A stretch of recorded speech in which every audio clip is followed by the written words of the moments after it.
This is the official YouTube page for Make It Train.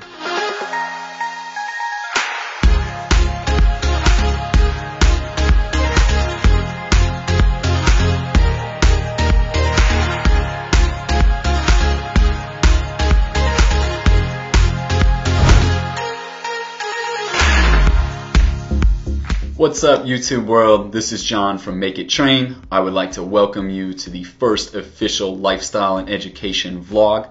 This is something I have actually been pretty apprehensive about, opening up my entire life beyond just my fitness to you and to the world has been something I've contemplated. But you know what? I think in an industry that should be transparent and needs to be transparent, and actually is the complete opposite of that. I know that by doing this and showing you everything beyond just what happens in the gym and with my nutrition, it will actually bring some light to a lot of good situations. I think it'll help a lot of people out.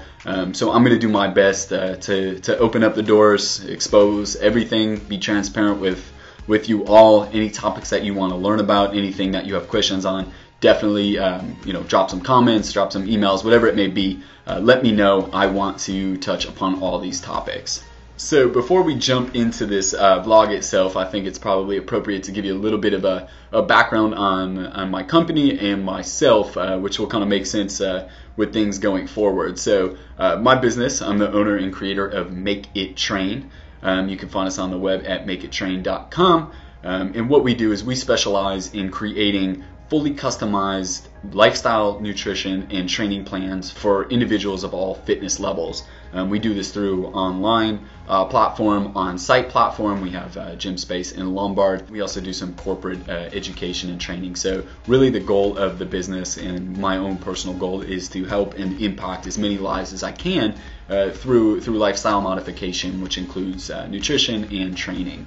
So a little bit about me personally. I'm an American College of Sports Medicine certified personal trainer, certified sports nutritionist. I'm a current student at the University of Connecticut. I'm in a specialized program right now that focuses on exercise prescription for individuals with chronic disease. And I'm also a men's physique competitor in the NPC. Competed 4 times now, coached quite a few competitors, so very involved in that world as well. I love everything about health and fitness. It's definitely my passion. There's nothing I would rather be doing, and I'm very fortunate that I was able to make a career out of my passion, because I know not many people are able to do that. So I hope that you'll find as much benefit as I believe you will in this vlog series. And again, anything you want to learn about, let me know. I'd be more than happy to discuss it. So what can you expect in this first vlog? This first vlog, I'm going to give you a physique update. I'm going to run you through my measurements, my body composition, so that you can follow along with my physique as we progress through this vlogging series. I'm going to show you my morning routines and how I monitor progress. So we're going to talk about tracking body fat percentage. We're going to talk about heart rate variability. We're going to talk about resting heart rate, and how I utilize those tools in modifying my own nutrition and training, and how I also use that with my clients. This is going to be the intro vlog, kind of set the stage for everything going forward, and want to show you guys how I do things. All right, let's get started.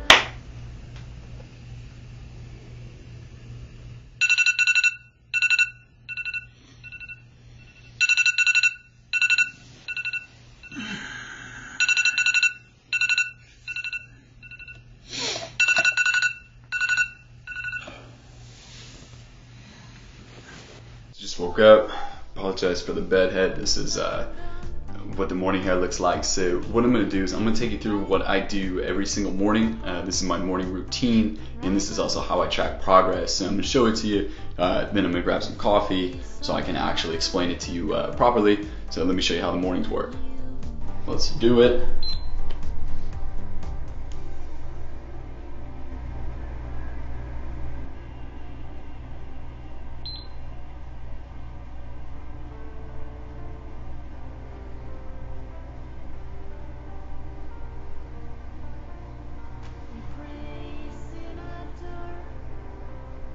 Alright, so we just got our morning weight, which I showed you guys. The next step is going to be a physique update. I want to show you guys where I'm currently at, so as we go through this vlog, you can stay in tune with my progress, the adjustments I make. So let's get down with the physique update first. Hopefully I'm holding this correctly, give you guys a good accurate depiction of it.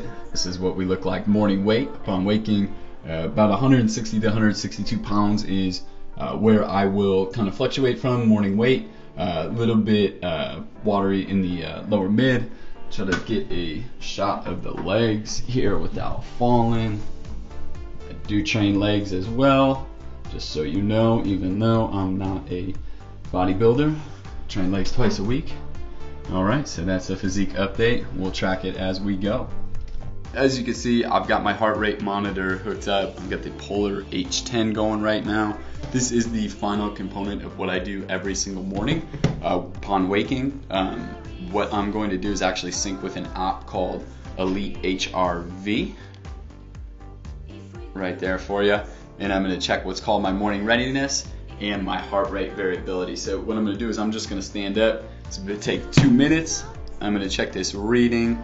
I'll record it for you, and then I'm going to sit down and actually explain what this reading is, why it's important, and how we use it. Alright? Show you the readings right here, if we could get that into focus. So not the best readings, but we're going to actually talk about that, why that's important, how that plays into our training, our nutrition, our supplementation, everything along those lines, and how we can also auto-regulate our training based upon where these numbers are. But before I get into that, I need to go make some coffee so I could speak intelligently to you on this topic, because it is really important, but I just have not woken up yet. So give me a minute, I'll be back. We got some coffee so I can actually speak intelligently, and also got a hat and a shirt back on so you don't have to look at my hairy chest and my crazy hair. So let's go ahead. I want to kind of dive in a little bit more to the educational side of those morning routines, why they're important, and what they teach us. So let's start with the scale, and I'll go ahead, I'll drop some links in the comments section of this video if you want to check out the items that I used. But the first item you saw was a scale by a company called Greater Goods, and what's really nice is that syncs with Bluetooth right to your phone, so it can record your stats so you don't have to write them down.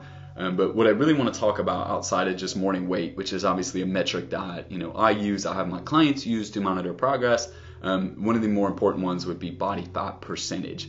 And that's one of the things that the scale tracks, and where we have some issues where it's important to understand, is that accurate reading? What skews that reading, and how do we use that in the grand scheme of things to track progress? All that body fat percentage measurement is it just takes your total body weight, and it says what proportion of it is lean muscle tissue and what proportion of it is body fat. And so how it does this is by sending an electrical current through the body. And the premise that it's built on is that the volume of fat-free tissue in the body is directly proportional to the electrical conductivity of it. And the basic premise or concept that this works on is that the volume of fat-free tissue in the body is directly proportional to the electrical conductivity. So what this scale does, and many others, is it sends a small electrical current through the body. You don't feel it, it's not very invasive. I mean, what happens is fat tissue is a very poor conductor of electrical current, and lean tissue is a very good conductor of electrical current. So the rate at which the current passes through the body then goes into an algorithm that the scale and many others use in order to determine your body fat percentage. So in essence, it's actually a measure of how well your body conducts. So what happens when fat is resistant to this current, it doesn't travel through the body as fast. And if you look back and you start at the 8/6/18 reading at 165.4 pounds, you'll see that the body fat percentage was 14.2%, total water was 66.5%, and muscle was 39.6%. So what you're going to see is, as we climb up the readings and go from 8/6/18 all the way up to 8/9/18, what you're going to see is the body fat percentage is going to decrease, the water is going to increase, and the muscle is also going to increase. And what this shows is the relationship that we just demonstrated, that because of the conductivity and the differences between lean tissue and fat tissue, what you see is as body fat percentage comes down, you'll see total water and muscle increase. And that's because of the way that the current is traveling through the body, and it perfectly illustrates this relationship. So if you have this scale and you're wondering, what do these metrics mean? What's the correlation? How does one affect the other? I want you to remember that as body fat percentage drops down, total water will go up and muscle will go up. And that's how these scales operate. So let's talk a little bit about how accurate this reading is and what things can throw and alter this reading. So this is not going to be the most accurate measurement of body fat percentage. If you're really truly interested in learning what your true body fat percentage is, I would suggest getting a DEXA scan. That's going to be a full body scan on a machine that's way more expensive than I can afford. If I could afford one, I'd certainly have one, but it's an amazing piece of technology, so that would be what I would suggest first off. But like many of you, I live in the real world, and I can't spend $50 to $150 every time I want to know my body fat percentage. And I also need an easy way to track progress. So this scale seems to be a pretty good metric to do that. So what I do and what I tell my clients is that this is not necessarily going to be the most accurate measurement. However, it's going to be consistent. So when we do our weekly check-ins and we're weighing in and we are keeping track of these things, we're going to be able to have an accurate snapshot from day one to the end of the program. So the consistency will be there even if the measurement itself is a couple basis points off. But there are a few things that can throw this reading off, which we should be aware of. So consuming any food or drink within 4 hours of measurement can alter the readings. Heavy exercise the night before, so within about 8 to 12 hours. So if you work out pretty hard the night before and then do your measurements the next morning, that can also alter and skew this.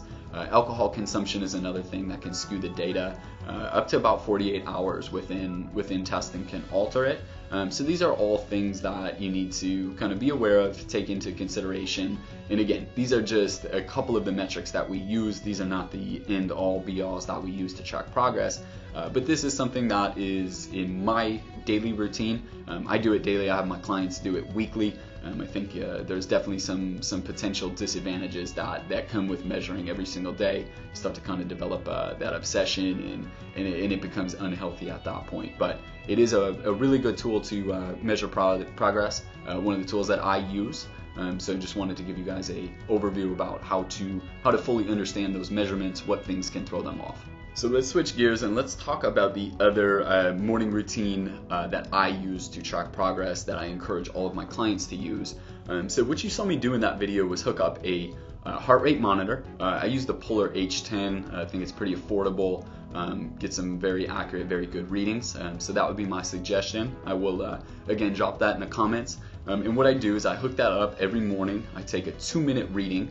And what I'm doing is I'm checking my heart rate variability, and I'm also checking my resting heart rate. And really what those measurements give me an idea into is where my body is in terms of being in a sympathetic state or a parasympathetic state.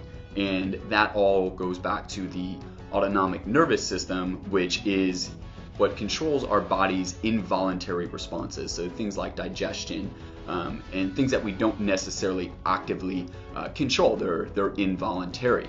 If you look, we have the nervous system overall, and that nervous system is branched into the central nervous system, which is our CNS, which is composed of the brain and the spinal cord, and then we have the peripheral nervous system, or the PNS, on the other side, which is actually responsible for carrying messaging to and from the CNS. So if we then branch and go underneath the PNS has two more systems to it, two subsystems. That's the somatic nervous system, which is going to control voluntary contractions of skeletal muscle. And then we have the visceral nervous system, which is also known as the autonomic nervous system, which controls involuntary body functions, like I had said before. And then we have two more subsystems of the visceral nervous system, or the autonomic nervous system, which are going to be the sympathetic nervous system and the parasympathetic nervous system. And this is really what that heart rate variability is going to measure. and I'm going to show you how this is all linked together. So keep this in mind when you're trying to put this all together of where the autonomic nervous system fits into all of this, okay? What are the functions of the autonomic nervous system? So like we said, it's involuntary body function. So it's things such as your heart rate, your blood pressure, your thyroid, muscle repair and recovery, digestion, fat burning, your sex hormones, and your immune system. So the autonomic nervous system is a very, very important system in the body that has specific functions, and depending if we are in more of a sympathetic or parasympathetic state, it's going to affect all of these things that we don't actively control. So you're going to start to see how important this reading is and how we can use this reading to alter everything from nutrition to training. So we know what the functions of the autonomic nervous system are. So now let's look at what sympathetic or parasympathetic nervous system are. So if we start with the sympathetic nervous system, this is going to be what's often referred to as our fight or flight. So these are going to be things like increases in heart rate, increase in sweating, respiration, increase in the release of fatty acids and glucose into the blood, and decreases in digestive function.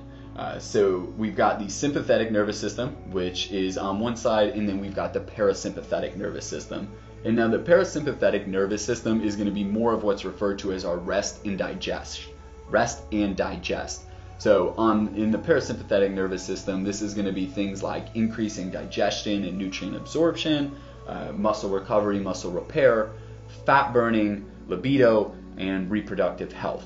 So why do we care where we're at in terms of being more sympathetic or more parasympathetic? So as I'm sure you've probably already have the wheels turning a little bit, if we're in this constant sympathetic state, this fight or flight state where we are releasing stress hormones, it's going to affect many facets of our body. Okay, so what we're measuring with this heart rate variability is where on the scale do we fall? Are we sympathetic dominant or are we parasympathetic dominant? And what's important is trying to get to a state where we're more parasympathetic, especially first thing in the morning where you're waking up, where you should be well rested, you haven't had a lot of stimulants in your body. You should be in a parasympathetic state. The only time you really want to be in that sympathetic state is around your training time. You want that increase in heart rate, increase in sweating. You want the stress hormones pumping in order to help you in the gym and have a great session. So what can happen is if you are sympathetic dominant, it can lead to overtraining and a whole slew of different things that affect you. So if we are sympathetic dominant, it can lead to a whole slew of things, like I was saying, from a decreased ability to burn body fat, muscle catabolism, poor sleep, anxiety, bad cardiovascular health, impaired thyroid function, impaired reproductive hormone production, impaired immune function, and impaired cognitive function. So if you're having any of these signs, I would definitely suggest that you grab yourself a heart rate monitor and you go ahead and you start taking these readings and you start to put the pieces of the puzzle together. So I kind of want to share my own personal experience with this, owning my own business, working extremely long hours and still trying to attack the gym aggressively. I found myself in a very, very sympathetic dominant state. So this is actually a reading that I introduced probably about 6 months ago into my routine. And it's really made a big difference for me. So just to give you an idea of where my readings were, as you saw in the video when I took it, I was at a 57 for heart rate variability, and resting heart rate I believe was in the upper 80s, which again is not great, but when you hear where I started from, you'll understand the vast amount of improvements here. So when I first started taking these readings in the morning, my heart rate variability was in the upper 30s, and my resting heart rate was in the high 90s to low hundreds. So what was happening is my body was in a constant state of sympathetic dominance, and during this time I didn't know it, but I was complaining of a lot of these issues: poor sleep, anxiety, felt like I was completely plateaued in the gym. I wasn't burning any fat. It felt like I wasn't building any muscle, and it took a little bit of science and introduction of this to really really learn what was going on in my body. It wasn't for a lack of effort on my part. I was dieting fairly healthy, counting my macros, attacking the gym very aggressively, just pushing through things mentally. But what was happening is my body was not in the appropriate state to build muscle, to burn fat, to recover, to assimilate nutrients. So what was happening is I was putting in all this effort, but my body was not in the right state of mind to do what I was trying to do. So this reading of heart rate variability, finding out where you are, if you're sympathetic dominant or parasympathetic dominant, is going to make a huge difference in how you approach your training. So if we take this one step further and we see that we're having some readings that are very sympathetic dominant, and we say we have our training planned out and we're supposed to hit a heavy PR day or ton of volume that day, it might be more beneficial for us to actually just say, based upon our readings and how sympathetic dominant we are, maybe it makes more sense to back off and do some mobility, do some recovery, do some breathing. Maybe we do some yoga on those days. So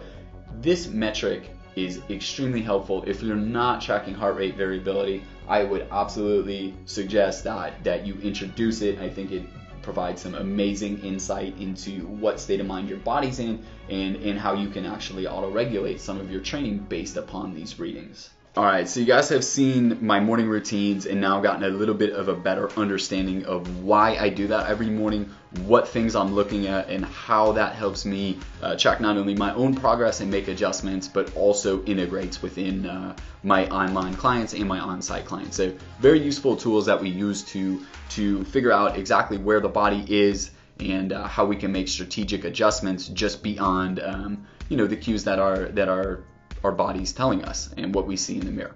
Alright, so I hope you guys have enjoyed this first vlog. Again, the premise of this first vlog was to kind of set the stage for some great topics that we're going to discuss moving forward that will all kind of correlate back to my body, my composition, how I track my progress, and things of that nature. So there's a lot of good content coming. I want this to be interactive. I want to know what you guys want to hear about, want to explore more. So if you could drop it in the comments section below, I definitely will incorporate it, not just saying that. I really hope that you enjoyed this first vlog, and I look forward to showing you more of my life behind the scenes.